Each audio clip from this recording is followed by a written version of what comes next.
Sudah tu dicalikan pun dan anak jarang lah. Bila anak kau tahu orang lah heboh. Ana dia hebohkan orang di pinggir jalan basuh mata orang. Mata orang di orang samui. Cali ada orang. Kau nak mata manusia, aku mana nak mata nur kau.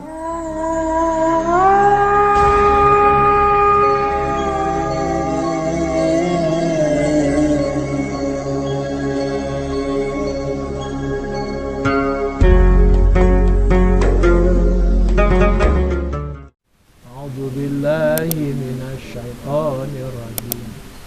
Bismillahirrahmanirrahim. Alhamdulillahi rabbil alamin. Ar-Rahmanir-Rahim. Malik yaumiddin. Iyyaka na'budu wa iyyaka nasta'in. Ihdinas siratal mustaqim. Siratal ladzina an'amta 'alaihim ghairil maghdubi 'alaihim waladdallin. Pertama-tama puji syukur alhamdulillah kita panjatkan kehadirat Allah Subhanahu wa taala. Salawat dan salam Allahumma salli wa sallim ala sayyidina Muhammad wa ala ali sayyidina Muhammad. Kita pujikan ke arwah junjungan kita Nabi besar Muhammad sallallahu alaihi wasallam. Alhamdulillah, ikalah minggu hari Khamis yang ketiga dengan hari raya. Berarti pas di pertengahan bulan Syawal kita kembali mengaji.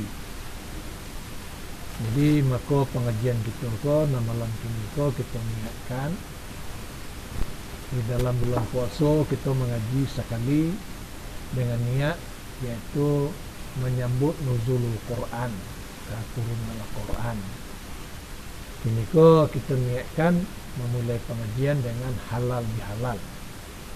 Artinya setiap pertemuan muslim sama muslim sesudah yaitu puasa Ramadan di hari raya maka dinamakan pertemuan halal bihalal.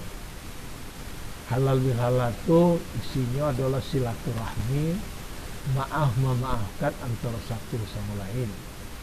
Oleh karena kita yakin kita menjalankan perintah Allah selama bulan Ramadan sebulan penuh. Segala dosa-dosa kita insya-Allah sudah diampuni oleh Allah Subhanahu wa taala. Tapi kata Nabi, kalau kita yaitu sudah puasa Ramadan, dosa-dosa kita dengan Allah Subhanahu wa taala selama sebulan kita meminta ampun. InsyaAllah sudah diampuni oleh Allah Subhanahu wa ta'ala. Tapi antara dosa kita sama-sama kita manusia, belum lagi sebelum kita silaturahmi sesudah hari raya dan selalu dinamakan pertemuan itu dengan halal bihalal. Dosa awak sama-sama manusia kalau belum memaafkan, Allah belum menerima amal puasa awak. Tergantung puasa awak itu antara bumi dengan langit. Maka itulah kita niatkan malam ini itu halal bihalal. Karena isi silaturahmi halal bihalal silaturahmi sesudah kita mendapat ampunan dari Allah Subhanahu wa taala, selesai kita yaitu salat Idul Fitri. Hubungan kita dengan Allah sudah kita laksanakan hablum minallah. Maka langsunglah kita melaksanakan hablum minannas, hubungan kita dengan manusia. Silaturahmi kita dan paling yang pertama kita laksanakan kalaulah selesai salat Idul Fitri, jalang menjalang turut menurut. Yang pertama sekali yang diwajibkan kita menurutnya silaturahmi yaitu dengan ayah dengan induk. Kalau ayah dan ibu masih hidup, kalau ayah dan ibu tidak dolai, tentu ziarah ke kuburnya, minta maaf dosa-dosa yang terbuat. Kemudian sesudah dengan ibu bapa, yaitu dengan orang tua kita, yaitu guru, yaitu ayah akhirat. Jadi kebiasaan itu lah kebiasaan jak mula dulu jak mula ambo maja kini ko di Jakarta ko orang-orang dan adur Jakarta ko selalu kini ko kalau ke kampung dan jauh orang tua diturui tapi guru yang diusuknya mana kadang-kadang tak ada diturui kalau ambo caliak di masing-masing pengajian tu dan agak banyak mengaji ibu-ibu tu agak banyak. Tapi kalau mau caliak nan datang ke Maya Gaya tu hanya satu orang ada.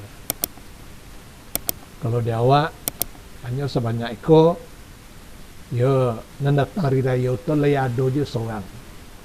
Itu sehindra semua keluarga. Kalau lain tak ada dah. Jadi ambo maklum karena awak jauh larangan-larangan itu nama menakutkan awak. Seperti kini tu larangan mudik. Nah, jadi itu menjadi takut awak dia. Kadang-kadang kan alun ditempuh cuma mendengar berita di TV takut tu tiba. Jadi ambo memaklum ni. Jadi walaupun terlambat masih di pertengahan bulan Syawal. Jadi kalau yang lain ya itulah diturut. Maka kini kita bersilaturahmi antara murid dengan guru, yaitu dengan kami. Jadi kalau hamba Allah tu tahu macam mana besarnya pahalanya silaturahmi dengan ulama, barangkali sudah sembahyang hari raya itu dilaksanakannya dulu. Sebab Nabi mengatakan manzaral ulama fakat zarani, manzarani fakat zarallah, manzarallah dakhalal jannah. Siapa yang berkunjung berziarah kepada ulama, kata Nabi, sesungguhnya orang itulah sama dengan ziarah ke bakehku. Orang yang ziarah ke bakehku, kata Nabi, itu orangnya ziarah kepada Allah. Siapa yang ziarah ke bakeh Allah, kata Nabi, dijamin masuk ke surga. Nah, jadi karena manusia tu tak tahu bahawa besarnya datang kepada ulama, ziarah kepada ulama, itulah sebabnya tidak terlaksana karena tidak berilmu. InsyaAllah kita lah tahu lah berilmu. Kalau misalnya kini ko jauh-jauh awak datang dari Bekasi mai itu berapa kilo, kemudian tiba risiko berkebetulan amun nak sihat nak mengaji dah, tapi bertatap muka bertamu jambo sekarang bertamu silaturahim. Itu tidak ada mengaji pahala tu nak tanggung ngedang itu lah. Sebab itulah bertamu. Nah, jadi ziarah kepada ulama, kata Nabi, sama ziarah ke bakehku. Ziarah ke bakehku sama dengan ziarah ke bakeh Allah. Kalau ziarah ke bakeh Allah, tentu ditampaknya di rumahnya dalam surga. Itu menjadi suatu keyakinan. Kalau kita ziarah ke ulama, tidak ada mengaji bagai dah. Salam salam duduk dekat ulama. Nah, kata Nabi dalam hadisnya, jalasa indal ulama sa'atan habba ilallah min ibadati alfi sanah. Lah berziarah, lah bertamu jauh ulama, sekadar bersalam, duduk beberapa minit, kemudian pai. Itu kata Allah, kata Nabi, Allah lebih sayang ke orang tu daripada orang beribadat 1000 tahun. Barangkali kita kok tak ada yang sanggup beribadat 1000 tahun. Sengaja beribadat tu menggunakan hari 24 jam penuh untuk beribadat sehari. Itu dilaksanakan 1000 tahun. Duduk di samping ulama saja 1 saat, beberapa minit, beberapa detik, artinya sesaat. Lebih sayang Allah kepada orang beribadat, iaitu selama 1000 tahun. Jadi itu sebabnya karena orang tu tak tahu lebar besarnya ziarah ke ulama, betapa besarnya silaturahmi kepada ulama, itu sebabnya orang tu nak melaksanakan kepada ulama ziarah tu. Itu orang tahu tentu tahu juga. Mudah-mudahan kita menjadi seluruh orang yang tahu ibadat kepada Allah Subhanahu wa taala. Jadi karena itu kinilah tasuo seperti apa yang katakan Nabi. Saya tu zamanin ala umati ya firu minan ulama wal fuqaha. Akan datang suatu zaman kepada umatku lari daripada ulama dan fuqaha. Kalau umatku lah menghindarlah menjauh dari ulama dan fuqaha, maka datang 3 macam bala kepada mereka. Nah, itu dalam hadis Nabi itu termasuk awak, karena awak umat Nabi. Kan kecaknya dia kata Nabi umatku. Jadi kalau umat kau kata Nabi lah menjauh pada ulama, maka 3 bala yang datang. Pertama bala yang datang, Allah menjadikan pemimpinnya orang-orang yang zalim. Kalau pemimpin ke kan, pertama cara kita di dunia ke kan hampir sama, yaitu di Indonesia dan lain-lain hampir sama. Cuma yang tidak sama jawab tentu merupakan kerajaan seperti di Saudi Arabia. Jadi pemimpin itu dipilih dianu sekali 5 tahun. Nah, jadi itu lah seleh baganti awak lah berusaha. Bisa rupa je nya. Nah, orang Indonesia gaso kelok.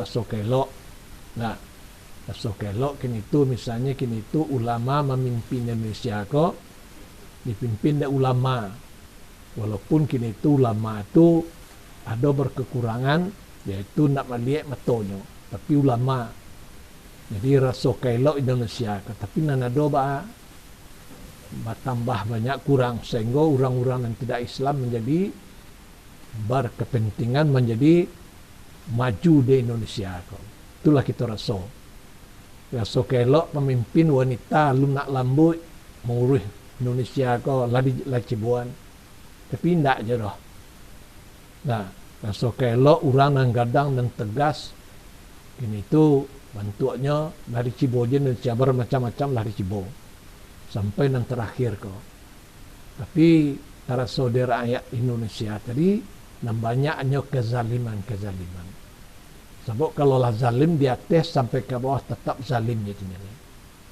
Kalau baik di atas sampai ke bawah tetap baik saja. Jadi kini ko banyak orang tu mengeluh dengan keadaan yang terjadi.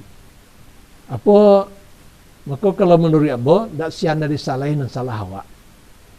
Oleh karena apa Nabi lah mengatakan bila dikacanya Nabi, yaitu 5 bala hebat na lalu dikacanya Nabi itu. Kalau lah lari dari ulama 3 bala datang. Jadi ciak bala lah taraso dia awak.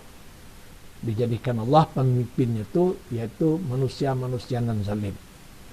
Kemudian dan kedua dan kedatangkan Allah kepada hamba itu, kepada umat itu, kepada Nabi, yaitu habis barakat usaha.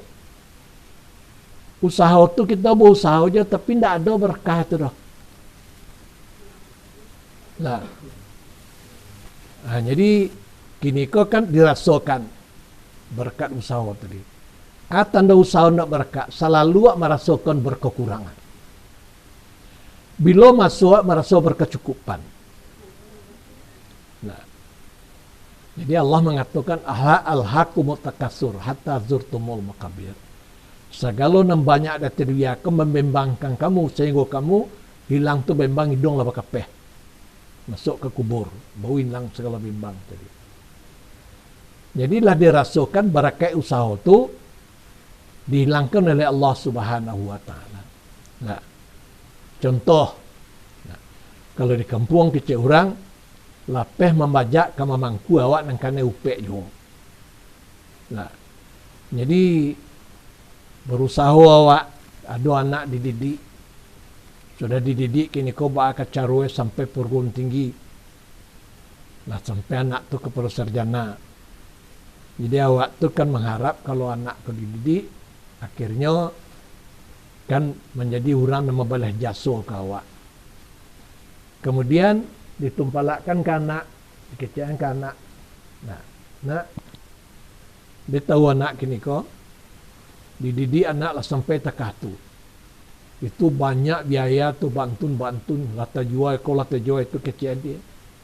Nah, aja Itu kok dibilang sama saya, itu kan kewajiban bapak tuh. Saya tidak ada minta jadi, kenapa jadi? Kan karena ulah bapak sama mama tuh sebab terjadi begitu. Karena tidak perlu bilang sama saya. Nah, jadi kita merasakan. Jadi zaman bagalih musim berkisah kecil orang. Lebih rasakan dia awak. Awak dulu sehingga pendidikan ayah terhadap awak, pendidik terhadap awak, orang tua terhadap awak, kan terasa. Bah pandang awak ke ayah awak, ke induk awak, lebih pada orang kini, anak kini. Nah, ini itu apa tu? Itu lah dikatakan Nabi, barakai usaha tu tidak ada lagi. Nah, bahkan kalau misalnya banyak contoh seperti di kampung, karena Ombo gadang di kampung, lahir di kampung, jadi ada pernah kejadian. Nah, jadi seseorang maksudnya di kuat tanah gua kan itu bau saho di rumah, sampai rumah kayu berganti dengan rumah batu. Rumah batu termasuk rumah nan indah nan cantik di kampung itu. Kemudian masa tu anak ketek-ketek malah sudah sampai gadang anak. Tersedia kamar. Rumah gadang 5 kamar. 2 kamar di belakang, 2 kamar di kamar rumah 3. Jadi setiap orang nan kawin tu kalau cara di kampung itu fatwa nan tua-tua seperti itu, anak nan kawin tadi di kamar nan paling belakang kamar rumah. Nah, apabila kawin anak tadi, apabila kawin pula dia, anak pindah ke muka nan kamar belakang tu untuk dia. Jadi nan ayah tadi bansu juga muka. Kalau anak lah kawin berdua, ayah tu tiba dibalik kantua namun. Kantua tu cara dulu ke tempat tokun. Jadi kamar kantua, kamar tempat tokun. Kemudian lah dulu anak kekawin cik lai, ayah pindah ke belakang. Lah tiba di belakang, umah ayah yang membuat, lah tiba di belakang, kuhu aja nak boleh dah. Aku cek orang Persia, kalau batuk-batuk. Pada batuk tu kalah bawaan tu, lah penyakit. Aku cek, sagan awak batuk-batuk tu sidi begitu tu makan tu. Nah, tu sudah tu orang tua tu tahu dia so. Jadi ingin hidup agak mewah je, artinya bantulah. Itu tanah kosong di Munggu Sawah ada tu. Buat pembawang sinan ialah dan tinggal sinan. Di dukung dan tu kencak tu ya. Kencak benar tu mah boleh sinan bayam tanaman pencih. Jadi bisa kini itu untuk sayur. Tanaman bayam. Tu ya tiba sinan nanti ayah dan tan kini tu makan. Setahun 2 tahun ya dan tan makan. Sudah tu makan seorang je lai. Jadi sudah tu dicalikkan pun dan anak jarang lai. Bila anak kau tahu orang lah heboh. Anak dia hebohkan orang di pinggir jalan basuh mata orang. Mata orang di orang isamui. Cari ada orang. Kau nak mata manusia, kau nak mata nur kau. Cari ke cari. Hampir ke bawang tadi, rupanya bau nama bawang tadi. Dicalik ke bawang tadi. Kira orang tu rangai tu lah meninggal. Mata tu dia laginya dia sambut ke tepi jalan. Nah, bagaimana mau meninggal tu karena tidak dicalik-calik. Itulah suatu contoh nanampi, yaitu usaha yang tidak berkah. Nah, jadi usaha tu bukan habis berkah. Nah, kalau dicalik orang kini kau jauh orang nanda ulu. Nah, orang nanda ulu, masa-masa nanda ulu yang tu misalnya kini tu lebih jauh meningkatnya orang-orang nado kini dari orang nanda ulu. Tapi orang-orang nanda ulu tu hidupnya berkah. Nah, jadi kini sebagaimana hadis ni kecekkan Nabi tadi, keberkahan usaha tu dihabiskan oleh Allah Subhanahu wa taala. Terasa usaha itu tadi. Jadi dakwah itu tuh setiap suatu itu ada tangkalnya. Jadi menghabiskan usaha kon supaya tetap berkah itu perlu dijaga. Yang pertama, kalau rezeki diberi oleh Allah Subhanahu wa taala, sebelum kini ko Allah marah, keluarkan zakatnya rezeki ini diberikan oleh Allah Subhanahu wa taala. Nah, harato tu menangis siang malam. Kecil harato menangis siang malam harato. Wahai Tuanku, sayangilah aku. Nah, macam mana tanda kita sayang di harato? Dikeluarkan zakatnya. Itu tanda kita sayang ke harato. Kalau zakatnya tidak kita keluarkan, itu namanya kita banci kepada harato tadi. Nah, kan adalah harato nan payah menghitung nisabnya. Contoh harato nan payah menghitung nisabnya seperti mengalih nasi. Itu payah menghitung nisabnya tu.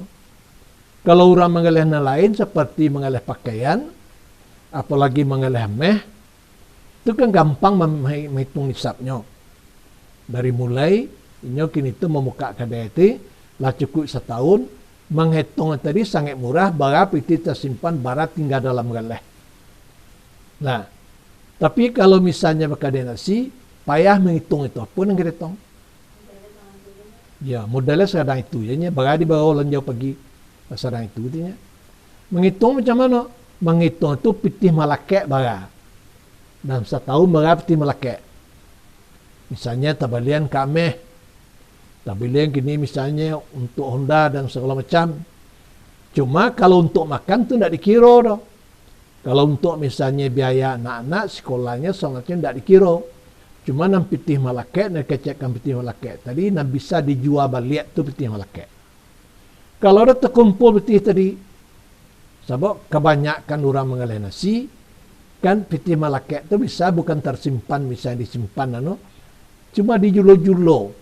Nah, di sini seperti melakek tadi. Sekali menerima julo-julo itu kadang-kadang alasan hisap. Nah, di sini metong. Tapi kalau metong kini itu pitih lah di kadai, lah di toko. Nah, gampang menghitung kalau kamu. Jak mulu sewa toko awak tu lah masuk modal tu. Sewa kadai misalnya bara 50 juta. Nah, itu berarti lah modal pertama 50 juta. Isi itu barang tu yang kudi